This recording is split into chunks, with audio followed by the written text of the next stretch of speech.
So floating benches have been made with makeshift brackets. The person who's going to benefit from this product is the contractor.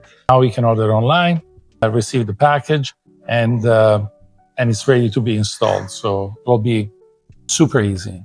It saves 30% or more time. The tool that you need to screw this on side is a simple drill.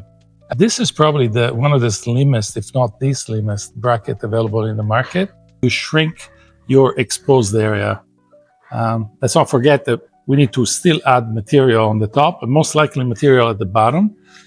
And by avoiding to have a substrate, which, let me see if I can show you in this way, we are now reducing dramatically the thickness because we don't need this guy anymore.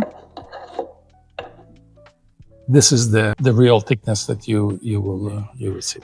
The most common mistake is to install this bracket with a top layer of plywood. So that's okay. The bracket can take it. And sometimes I've seen they have doubled that up, and that's fine as well. But the real idea for this bracket is not to build such a thick type of shelf.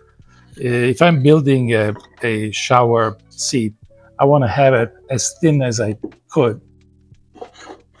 And so this will give it a sleek design. If you apply the weight of 350 pounds to the tip, you're a bit overstressing. But if you apply it in the center, so evenly distributed, that's the weight capacity. So first bracket will go like that. The second bracket will go like that. And in between, I would run my plywood.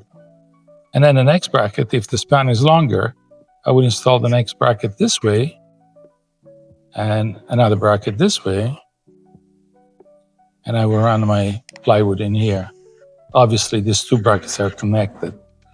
So by the means of linking, you would extend it in an unlimited way. The only limitation is the actual distance. This is the distance I would keep it close to a 16 inches on center.